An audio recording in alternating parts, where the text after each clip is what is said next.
Assalamualaikum warahmatullahi wabarakatuh. Waalaikumsalam warahmatullahi Alhamdulillahirabbil alamin.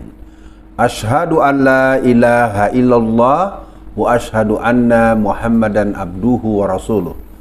Pemirsa, kita akan mendengarkan, membahas, dibacain berita. Silakan Bung Kameramen. Baik, Bung Alfian, ini kabar ya kita lihat sendirilah langsung dari beritanya Bung Alfian dari cnnindonesia.com 13 Oktober 2022. Judulnya, penggugat ijazah Jokowi ditangkap polisi. Innalillahi. Saya masuk dalam beritanya Bung Alfian. Penggugat ijazah palsu Joko Widodo, Bambang Trimulyono, ditangkap tindak pidana siber Bareskrim Polri. Bambang ditangkap di Hotel Sofian Tebet sekitar pukul 15.44 Kamis 13 Oktober 2022. Kadif Humas Mabes Polri Dedi Prasetyo mengatakan akan menjelaskan hal ini lewat konferensi pers malam ini. Ya, nanti sekitar pukul 19 ada rilis sama Kabak Direktur Siber. Bambang bersama Ahmad Khozanuddin menggugat Jokowi atas tuduhan ijazah palsu ke Pengadilan Negeri Jakarta Pusat. Bagaimana respon awal Bung Alfian mendengar kabar ini, Bung Alfian? Bismillahirrahmanirrahim. Penangkapan Bambang Trimulyono jelas sangat mengejutkan. Karena secara normatif, secara prosedur, apa yang beliau lakukan bersama dengan tim penguasa hukumnya adalah hal yang standar, yang normatif, yang tidak bisa dilihat sebagai hal yang terlalu berlebihan atau mengada-ada. Artinya proses dia sudah diterima dan menurut rencana akan ada sidang pertama pada tanggal 18 yang akan datang. Nah, artinya penangkapan itu tentu pastinya menimbulkan tanda tanya. Dan kita ingin tetap ada kesediaan di semua pihak untuk tetap dengan semangat law enforcement, dengan semangat penegakan hukum yang sportif, yang berkeadilan. Dan untuk Bambang Tri tentu kita berikan apresiasi yang penuh untuk bersabar dan untuk tetap bersikap tenang dan hadapilah persoalan ini secara jernih, dan kita akan dengar dan kita akan lihat apa yang sebenarnya akan disangkakan terhadap beliau, dan masyarakat luas secara publik sudah tahu apa yang berkembang dengan proses yang akan disidangkan tanggal 18 Oktober tahun 2022. Begitu Bung Kameramen. Iya, Bung Alfian. Keduanya menilai Jokowi telah melakukan perbuatan melawan hukum berupa membuat keterangan yang tidak benar dan atau memberikan dokumen palsu berupa ijazah atau bukti kelulusan SD, SMP, SMA atas nama Joko Widodo. PN Jakarta Pusat juga diminta menyatakan Jokowi telah melakukan PMH berupa menyerahkan dokumen ijazah yang berisi keterangan yang tidak benar dan atau memberikan dokumen palsu sebagai kelengkapan syarat pencalonannya untuk memenuhi ketentuan pasal 9 ayat 1 huruf R Peraturan KPU nomor 22 tahun 2018 untuk digunakan dalam proses pemilihan presiden dan wakil presiden. Nah, Bung Alfian, yang Bung Alfian sampaikan tadi kan dia menggugat sesuatu tentang kelengkapan ya orang mau menjadi presiden lah. Nah, tapi Bung Alfian, apakah mungkin di balik motif penangkapan ini agar ada sesuatu yang tidak terungkap, Bung Alfian? Pastinya saya sendiri secara sportif saya tidak tahu ya. Tapi kemungkinan itu tentu ada saja. Prinsipnya adalah penangkapan beliau sulit untuk tidak dihubungkan dengan proses hukum yang sedang beliau tempuh. Nah, artinya mungkin buat semua pihak, terutama aparat kepolisian, aparat-aparat terkait, agar bisa tetap memberikan edukasi kepada masyarakat bahwa situasi ini tentu sangat menimbulkan question mark, menimbulkan tanda-tanda besar. Ada apa? Kenapa sesuatu persoalan yang baru akan disidangkan? Katakanlah kalau memang Bambang Tri dianggap melakukan kebohongan atau bentuk-bentuk yang lain, selesaikan dulu ini, ketahuan kan nanti kalau proses ini sudah terjadi atau proses sudah ditempuh. Ya tentunya kita tetap akan mendengar argumentasi atau alibi atau alasan hukum apa yang akan disampaikan pada konferensi pers yang berlangsung tadi jam yang disebutkan itu.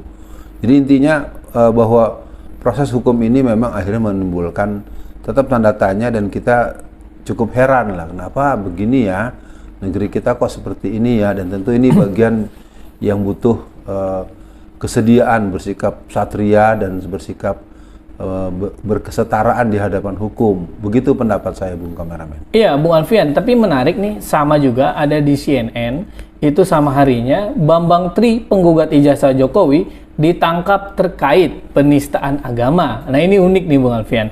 Jadi Barreskrim Polri menangkap penggugat ijazah palsu Jokowi, Bambang Tri, terkait kasus dengan dugaan penistaan agama. Jadi ya, ujar dari pihak dari yang menangkap terkait ujaran kebencian dan penistaan agama. Info dari Direktur Tindak Pidana Siber. Nah, ini gimana Bung Alfian? Kalau saya kok jadi apa ya? Benar-benar yang Bung Alfian sampaikan tadi jadi tanda tanya besar. Karena saya ingat kasus Bung Alfian kan ceramah tentang bahaya PKI dan bahaya invasi Cina. Tapi yang dikenakan pasal kepada Bung Alfian adalah Bung Alfian dianggap menghina salah satu tokoh. Jadi kadang-kadang untuk menjegal seseorang atau untuk menangkap seseorang tidak masuk dalam inti permasalahan, tapi dianggap hanya menghina lah atau apa. Ini gimana Bung Alfian ya? Ya, yang jelas ini tetap masuk pada frame besar yang menurut hemat saya adalah kriminalisasi, akal-akalan, dan sebuah kerja-kerja yang menunjukkan ketidaksanggupan berargumentasi secara rasional. Kan sebetulnya kalau bicara kasus ini yang sedang diusut atau sedang diolah oleh Bambang Tri Mulyono, saya sempat ingin mengatakan dengan sederhana, tunjukkan saja ijazah aslinya, selesai. Sebetulnya itu kalau kami yang masyarakat umum, dan saya pikir ini juga menjadi keprihatinan, kalaulah Tuan tak berbuat salah, tak perlu Tuan marah-marah. Kalau Tuan tak membuat sesuatu yang keliru, kalau buruk muka, tak perlulah cermin dibelah. Ini kan persoalan serius yang akhirnya memberikan implikasi yang memuakkan, naif, dan ya malesin lah kalau kata bahasa anak-anak remaja itu. Jadi intinya tuduhan penistaan agama, ujaran kebencian, ada orang yang mengucapkan dengan kata-kata yang lebih sarkastis, lebih sadis, bahkan ada yang sampai menginjak-injak Al-Quran, sampai ada yang melakukan tindakan dan omongan-omongan yang menghina syariat Islam atau agama tertentu. Mereka masih tetap berkeliaran tanpa dibilang sebagai pelaku penistaan agama. Jadi sebetulnya ini tetap lagi-lagi ada apa, kok nggak ada angin, nggak ada hujan, tahu-tahu Bambang Tri dianggap sebagai orang yang menistakan agama. Agama apa, agama siapa, dan apa itunya, kontennya, tetap membuat tanda tanya besar. Iya, Bung Alfian, saya menarik dengan kalimat Bung Alfian yang sederhana sebetulnya Bung Alfian ya. Kalau Bung Bambang Tri dianggap menyebarkan berita bohong, ya tinggal tunjukin aja ijazah asli, selesai ya Bung Alfian ya. Betul. Dengan ditunjukkan kayak gitu, Bambang Tri berarti salah, berarti layak dihukum gitu. Yeah, nah, tapi Bung Alfian, kalau saya melihat kasus ini unik juga Bung Alfian. Ada kata diduga atau dugaan penistaan agama. Dulu Ahok itu kita harus demo berjilid-jilid Bung Alfian agar dia dimasukkan ke dalam penjara. Kenapa ini dugaan penistaan agama langsung ditahan? Ini kan kalau menurut saya kurang adil. Nah, untuk akhir sesi dibacain berita kali ini Bung Alfian, apa pesan Bung Alfian untuk Bambang Tri dan pengacaranya yang sedang mengalami proses ini, dan apa harapan Bung Alfian ke depannya tentang ya ijazah palsu ini? Kan kita tidak nyaman juga ya Bung Alfian. Maksudnya ya kalau memang pengen menghukum seseorang, sidang dulu lah, atau apa Bung Alfian untuk umat Islam kita juga biar tidak terganggu pikirannya Bung Alfian? Ya, sebagai pernyataan akhir, pertama saya catat buat para pemirsa, kita buka memori sedikit saja per sekian waktu yang singkat. Ahok itu namanya adalah Basuki Cahayapurnama. Pada tanggal 29 bulan September tahun 2016 dia pernah berkata, Ahok programnya bubar. Enggak, saya sampai Oktober 2017.